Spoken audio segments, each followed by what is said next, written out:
are watching a special program of dialogue on CCTV News. I'm Tian Wei. Xi Jinping was elected General Secretary of the Communist Party of China's Central Committee at the first plenary session of the 18th CPC Central Committee on Thursday morning. Other members of the newly elected Standing Committee of Political Bureau of the 18th CPC Central Committee are Li Keqiang, Zhang Dejiang, Yu Zhengsheng, Liu Yunshan, Wang Qishan, and Zhang Gaoli. When meeting the press on Thursday, Xi said on behalf of the new CPC leadership that they are taking on the responsibility for the nation, for the people, and for the party. To provide us more analysis with the new CPC leadership and its policy directions, we are joined in the studio by Dr. Robert Lawrence Kuhn, chairman of the Kuhn Foundation. Welcome to our program, sir. Pleasure to be Great to have you. Friends. And also Ambassador Wu Jianmin, former Chinese ambassador to France. Welcome as well, Ambassador. Thank you. Meanwhile, we're also joined in the studio by Mr. He Jiahong, professor from the Law School of Renmin University of China. Welcome as well, Professor. But before we go to a discussion with the three of you, gentlemen, let's take a look at this background report. A transition in China's leadership. The new lineup makes its debut. These 7 men from the new Politburo Standing Committee of the CPC, the highest and most powerful decision-making body in China. Xi Jinping is General Secretary of the CPC Central Committee and Chairman of the Central Military Commission. They are Comrade Li Keqiang. Li Keqiang is the Vice Premier of the State Council. Comrade Zhang Dejiang. Zhang Dejiang is another Vice Premier and Secretary of the CPC Chongqing Municipal Committee. Comrade Yu Zhengsheng. Yu Zhengsheng is Secretary of the CPC Shanghai Municipal Committee. Liu Yunshan now heads the Secretariat of the CPC Central Committee. Comrade Wang Qishan. Wang Qishan is Secretary of the Central Commission for Discipline Inspection. And Comrade Zhang Gaoli. And Zhang Gaoli is Secretary of the CPC Tianjin Municipal Committee. Xi Jinping laid out their mission. Our responsibility is to rally and lead the whole party and the Chinese people of all ethnic groups in continuing to liberate our way of thinking, carry on reform and opening, work hard to resolve the difficulties the people face in both work and life, and steadfastly take the road of prosperity for all. And he was blunt about the challenges. Our party faces many severe challenges, and there are many pressing problems within the party that need to be resolved. The problems among our party members and cadres of corruption, taking bribes, being out of touch with the people, undue emphasis on formalities and bureaucratism must be addressed with great efforts. The whole party must be vigilant against them. In terms of the government positions the 7 will take, that will be decided when the National People's Congress meets in March. The public debut of China's most powerful decision-making body marks the completion of the leadership change. It's a new start for the CPC leadership under Xi Jinping. For many, the systematic transfer of power is a sign of political stability and the confidence of the leaders to meet the challenges ahead. Hanbin, CCTV, at the Great Hall of the People. Robert Kuhn, Wu Jianmin, and He Jiahong, welcome to our program. Gentlemen, very briefly, your general impression about the 7 people that have been elected as the Standing Committee member of the Politburo of CPC Central Committee. Dr. Kuhn. The experiential base of the 7 individuals are extraordinary. Most of them have run 2 or more major provinces or major municipalities, which, if they were independent countries of the world, would be among the top 20 in population or top 30 or 35 in terms of GDP. And is either governor or mayor of a city or party secretary, the #1 person. Right. They have run 2, sometimes for 4 or 5 years. A couple have run 3, and one has even run 4. And so with that experiential base of having so many people and so much GDP responsible and all the issues as a chief executive of such a massive area, and then coming together as a group, I believe that it is the right group with that experiential base to be able to deal with the kinds of problems that China has today, which are serious. Dr. Kuhn seems to be quite impressed by the track record of these gentlemen that have been elected. What about you, Ambassador Wu? When I look at the new leadership, I'm impressed with three things. One, they know China. You see, these people, they know what kind of problems facing China, what kind of measures which are needed to deal with these problems. Two, they are exposed to the outside world. Look at the CB. They either studied abroad or they visit many countries, and they met frequently foreign leaders and the business world. So they have a sort of global vision. Three, if you look at their age, they witness the tremendous change China went through. They know through their career, through their experience, what works, what doesn't. So three things together, I think these people, they are up to their jobs. All right, and Professor He, your input? Notice an interesting point, that is the shifting of the expertise for the leadership in this country. I think that for the development of the country, the shifting of the expertise is necessary. We all know that, the first generation for this country, most of the leaders had background in military. For the second and third generations of leadership, they had a background of education in natural sciences, such as engineering and technology. But for this generation, 6 of the 7 members have the background of education in social sciences. For example, Xi Jinping had a bachelor degree in the field of political science and doctor degree in law. Right. But I have to say that he was not a real law student. It was in broader sense of law. And Li Keqiang had a doctor degree in economics. And also, he was a law student. In fact, he was one of the first class of law students after the Cultural Revolution. Right. So I think the shifting is good for the development of the country, that the expertise in social sciences are needed for the construction of the country at this moment. And of course, we all noticed that the number of the Standing Committee of the Politburo actually has been reduced from 9 currently to 7, which has been the new leadership. What does it mean for the practice of consensus building, which has been a practice being used by the Chinese Communist Party top leadership for quite some time? What does it mean for that?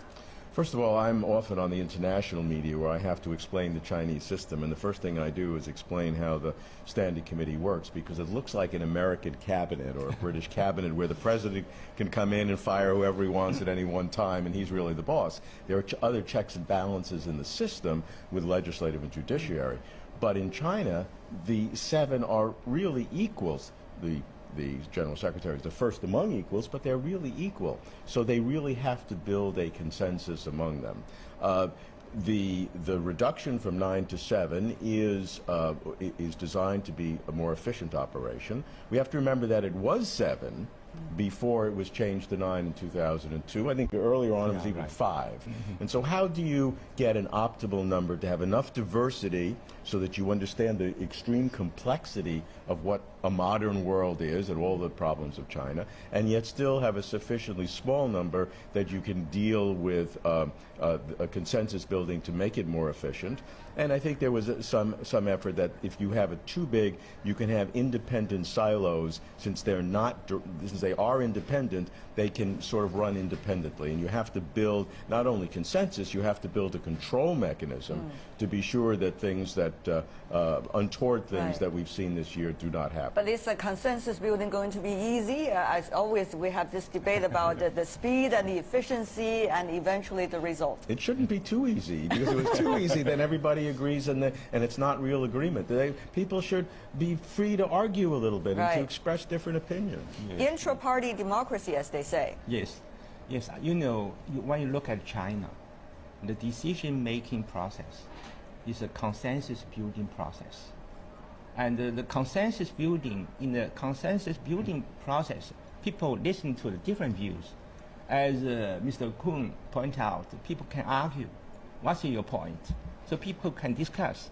So with the 7 instead of 9, one thing is quite clear. The consensus building may be easier. You know, such a large country, if we sometimes things are quite urgent. When this top, decision-making body is getting more efficient, that would be good for the country. Also, I think for our international relations. Well, let's go to the speech made earlier by Mr. Xi Jinping when he, together with the other 6 members of the Standing Committee of the Politburo, took the stage to meet the press on Thursday morning. He said something quite briefly, I would say. Not a long, typical political speech, but rather quite efficient, short speech, using not more than 10 minutes. But he talked about 3 points, 3 fours, as they say. For the nation, he said his responsibility together with the other members, for the people, and also for the party. How heavy exactly are the 3 tasks, do you think, Mr. Ambassador, from the Chinese perspective, for this new leadership of the CPC? You know, I listened carefully to this speech. One thing I think is very important he pointed out. He said we have to liberate productive forces. This is key. You know, China needs all kinds of the reforms. What's the most important one? I think the most important thing is to liberate productive forces. How would you interpret that, though? I think when people say productive forces, it means several things. One, human being. How to give full play to the people's initiative. You know, we look back at the past 34 years, big success, tremendous achievement. How could we achieve that? Because the people their initiative has been given full play. So today we need to continue. This is the first thing. Second thing, innovation, science and technology. This is, Deng Xiaoping said, this is the first productive force. So we need that. We are facing many problems. I think these problems will find the solution in the innovation. 3, entrepreneurship. You know, in the last 20 years, so many, 20 years produced so many excellent entrepreneurs. We need more. When these entrepreneurs did a lot for generating wealth, we need more today. So entrepreneurship is part also productive forces. So I think in the future, we have to create conditions which are conducive to liberating productive forces. But how to do that? This is exactly what he said in the speech. If I could just quote a little bit before you jump in, Dr. Kuhn. He said specifically to fulfill our responsibility of standing member of the Politburo, we will rally and lead the whole party and the people of all ethnic groups in China in making continued efforts to free up our minds, carry out reform and opening up, further release and develop the productive forces, as you mentioned, Ambassador Wu, work hard to resolve the difficulties the people face in both work and life, and also pursue common prosperity, end of quote. Obviously, there are several key words that he mentioned. Everybody is listening very closely. It's the order, it's the questions of emphasis. I believe right now in China that the risks of not reforming are higher than the risks of reforming. Reform is risk, because you're changing.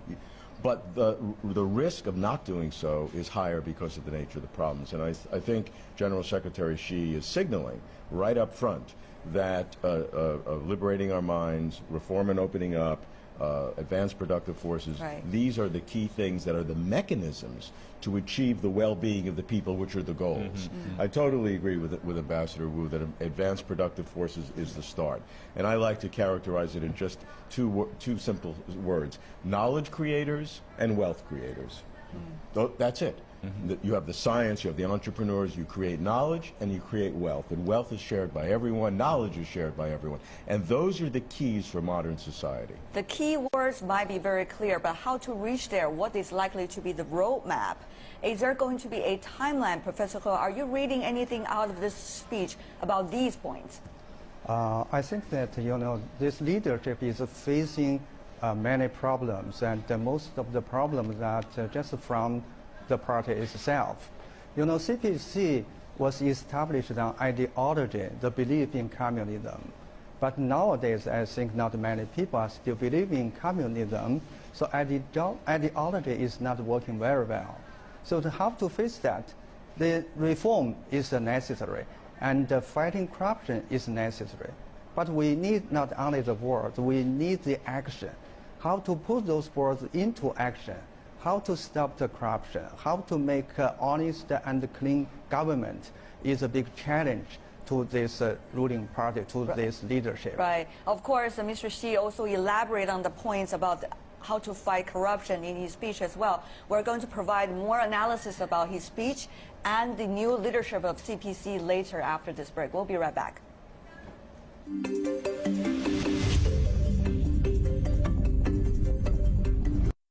The next step is to set up a social security network to cover both urban and rural areas, integrate and expand medical care, pensions, strengthen basic old age insurance accounts, and expand financing for social security funding. The development of an innovation-driven economy will be a priority for the new leaders. We should set up a system in which enterprises play the leading role and the market points the way. We should also accelerate the process of incorporating technology in everyday life. Many people fear the time bomb, a growing population of elderly people that is going to weigh heavily on the capacity of the economy to continue to grow, and therefore China is going to get stuck in a situation where it will not eventually grow rich before it gets old. The most important or crucial challenge is the party building of the CPC, how to tackle the problem of corruption which has generated a wide public resentment. This is a prerequisite of all other challenges. If we do well in party building, the CPC will be able to confront all hardships along its way. Insufficient consumption, especially in rural areas, is a long-standing restraint on China's economic development. The majority of the population is in rural areas, but the bigger portion of the economy is in the cities. The major consumption power is also in the cities. The reality forces us to make extra efforts to improve the income of rural residents. Welcome back. You're watching a special program of Dialogue marking the 18th Party Congress. And today, it's a big day because the names of the Standing Committee of the Politburo of CPC Central Committee have been revealed to the rest of the world. And joining me in the studio to analyze what might be the future direction of policies with this new leadership, we have Dr. Robert Kuhn, Chairman of the Kuhn Foundation, Ambassador Wu Jianmin, former Chinese ambassador to France, and also Professor He Jiahong, professor from Law School of Renmin University of China. And earlier, we've been analyzing some of the important key points in the short speech delivered by Mr. Xi Jinping during his first day as the General Secretary of the CPC. Now let's go to another point, which is about corruption. There is quite an elaborated paragraph that he used in order to illustrate the importance of the fight against corruption. Professor He, as a law expert, I'm sure you listened in very clearly. Yes, that illustrate the emphasis of fighting corruption in China now. First, we have to admit the situation of corruption in China is really serious. So we have to make some changes for our basic policy of fighting corruption. In past years, our policy was basically called executing one and deter 100. I think this policy is good for fighting individual corruptions. But for the corruption with the nature of systematic and social, we have to make a shift of the basic policy from punishment-oriented policy to prevention-oriented policy. In China, the punishment for corrupted officials is quite severe. We still have the death penalty. But the deterrent force or deterrent effect with the death penalty is not going well, because the clearance rate of corruptional cases is not very high. And also, our emphasis of fighting corruption should not be yesterday's corruption, but tomorrow's corruption. So we should make a better system, should make the rules against the corruption which might be happen in tomorrow and the day after tomorrow. Not only the system, but also some of the key players within the system might also be important. Ambassador Wu, we did notice that Mr. Wang Qishan, who has been well known for his economic policies together with financial policies, have been named as the head for the Central Discipline Committee. Help us to understand what a big-scale campaign against corruption is China likely to take, the CPC likely to take now? If you look at the Wang Qishan's record, he's a very competent, leader for the for finances and for economics. Why today he has been switched to deal with the discipline problem? I think today Chinese, they are very angry about corruption. So we have to deal with that issue very seriously. We need someone very competent. He knows economics. He knows finances. He knows how to deal with that issue effectively. Another thing we have to notice, people say power corrupts. Absolute power corrupts absolutely. So if you read the Chinese leader statements, you can hear more and more checks and balances. So in the future, in one way or another, we need a sort of checks and balances to deal with corruption. Obviously, Xi Jinping was very cool-minded about the issue of corruption existed within the Chinese Communist Party, and he said this here, a quote. He said, "Party suffered, the Communist Party, from problems of corruption, taking bribes, being out of touch with the people, and undue emphasis on bureaucracy and formalities," end of quote. It seemed that so many issues are facing this new top leadership of CPC. So many things are facing them all at the same time at a very crucial moment. Will they be able to handle it? You know, it's a matter of China's success. These problems have emerged because of the great success of the country. You focus on corruption. Why is corruption as serious a problem as it is today? Leaders have been talking about it for 2 decades. They've always said they've made progress. So what's happening? What's happening is that China has become enormously wealthy. The last 10 years, the GDP has increased by 5-fold. So there's a great amount of more wealth in China. And with a one-party system, which has tremendous advantages for continuity of power, for ability to make quick decisions, when you have that absolute power in one party, you have a natural breeding ground for corruption. And so you have to take more extraordinary means. Professor He said that you have to take systemic approaches, not just individual approaches to Exactly. This is a new way of thinking. I've had leaders tell me recently that particularly in the last year, the Bolshevik situation has really exposed and made more serious the question of the fact that leaders can be independent. They can't be. There has to be the kinds of checks and balances and transparency that will systematically reduce it. Nobody in any society will totally eliminate it. Human beings are human beings, Right. and corruption will occur anywhere. But in China, it is a particular problem because of the nature of the growth and the wealth, and you need a systematic approach. We are looking forward to the maturity of that system as days goes by with the new administration. Well, let's go to another issue, which is also equally important. Of course, Mr. Xi didn't elaborate on China's diplomacy or diplomatic policies at the moment, but he did say at the very end of his short speech, coming up first day as the top leadership of the CPC, he said China needs to understand the rest of the world better, and the rest of the world needs to understand China better. He said this as a final statement of his speech. In a way, I'm sure, Mr. Ambassador Wu, you've been in China's diplomacy for decades, and you know at what a critical stage China's diplomacy is at the moment. How do you see the new directions or continuity of the diplomacy of China? Yeah, one thing's quite clear. With the rise of China, we are facing more and more challenges. and the people around the world, they are quite apprehensive. Some are quite afraid of China. This is the reality we have to face. How to deal with that kind of situation?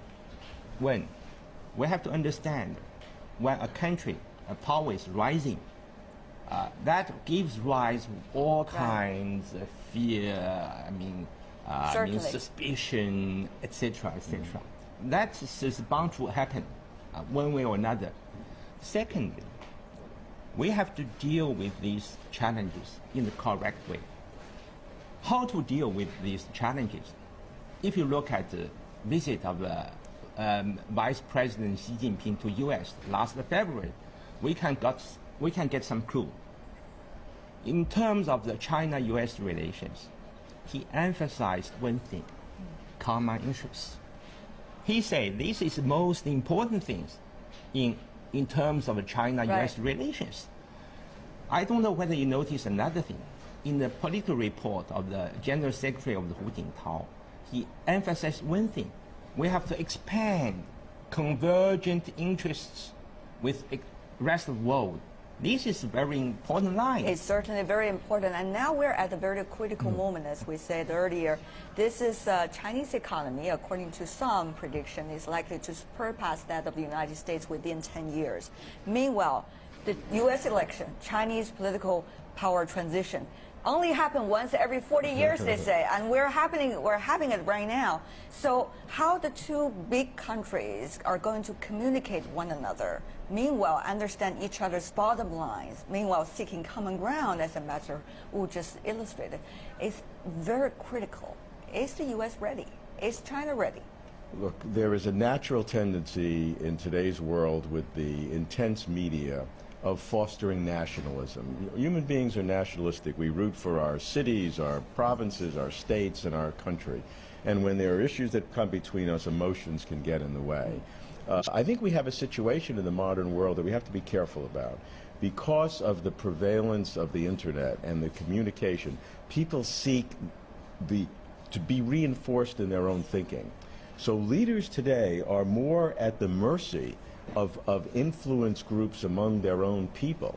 And those tend to move towards nationalistic and parochial interests. This is a problem that all countries face. And when you have elections or changes of leadership, this becomes these become issues that become more important. So it's an additional challenge for leaders to manage their own people and to lead them properly in terms of pride and patriotism, but not leading to what we call xenophobia, to be, so against other peoples because they're other. So it is common interest, but recognizing that just saying that is not going to make it happen. Exactly. There are pressures in today's world that move in the wrong direction, and we just have to be aware of it. We need to be aware of it, and we also need to be aware it's not just about 5 years or 10 years, it's about long-term legacies and visions between countries.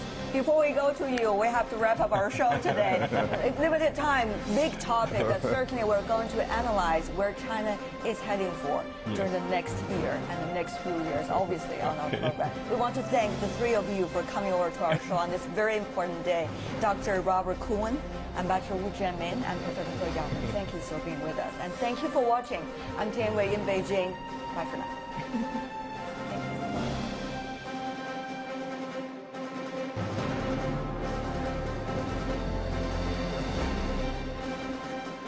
The highest and most powerful decision-making body in China. Xi Jinping is General Secretary of the CPC Central Committee and Chairman of the Central Military Commission. They are Comrade Li Keqiang. Li Keqiang is the Vice Premier of the State Council. Comrade Zhang Dejiang. Zhang Dejiang is another Vice Premier and Secretary of the CPC Chongqing Municipal Committee. Comrade Yu Zhengsheng. Yu Zhengsheng is Secretary of the CPC Shanghai Municipal Committee. Liu Yunshan now heads the Secretariat of the Foundation. Welcome to our program, sir. Pleasure to be Great to have you. friends. And also Ambassador Wu Jianmin, former Chinese ambassador to France. Welcome as well, Ambassador. Thank you. Meanwhile, we're also joined in the studio by Mr. He Jiahong, professor from the Law School of Renmin University of China. Welcome as well, Professor. But before we go to a discussion with the three of you, gentlemen, let's take a look at this background report. A transition in China's leadership. The new lineup makes its debut. These 7 men from the new Politburo Standing Committee of the CPC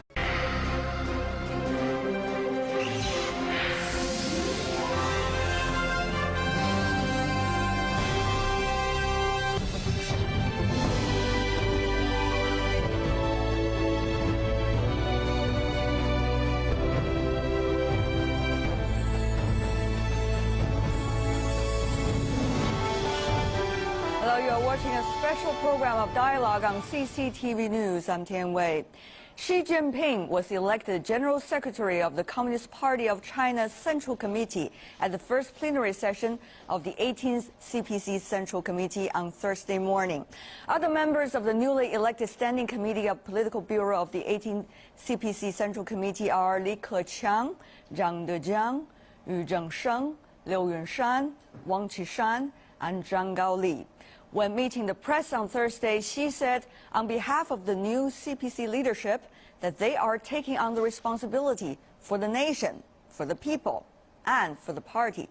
To provide us more analysis with the new CPC leadership and its policy directions, we are joined in the studio by Dr. Robert Lawrence Kuhn, chairman of the Kuhn the CPC Central Committee. Comrade Wang Qishan. Wang Qishan is secretary of the Central Commission for Discipline Inspection. And Comrade Zhang Gaoli. And Zhang Gaoli is secretary of the CPC Tianjin Municipal Committee. Xi Jinping laid out their mission. Our responsibility is to rally and lead the whole party and the Chinese people of all ethnic groups in continuing to liberate our way of thinking, carry on reform and opening, work hard to resolve the difficulties the people face in both work and life, and steadfastly take the role